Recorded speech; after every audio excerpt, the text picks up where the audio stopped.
আমার প্রিয় মুসলমান ভাইরা, মহান রব্বুল আলামিন কোরআনুল কারীমের ভিতরে বলেন, যালিকাল কিতাবু লা রাইবা ফীহি হুদাল লিল মুত্তাকিন।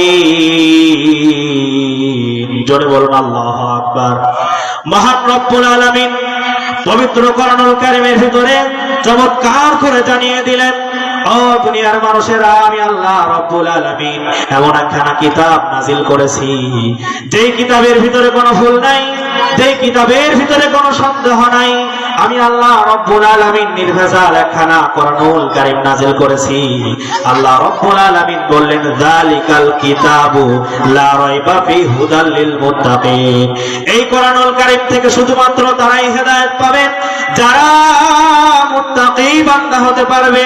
হুদাল লিল মুত্তাকিন, মুত্তাকি বান্দা হলো তাকওয়াবান বান্দা, যারা আল্লাহ তাআলাকে প্রকৃতভাবে ভয় করতে পারবে, তাকওয়া অবলম্বন করতে পারবে, তাকওয়া অর্জন করতে পারবে। আল্লাহ রাব্বুল আলামিন বললেন, যালিকাল কিতাবু লা রাইবা ফীহি হুদাল লিল মুত্তাকিন।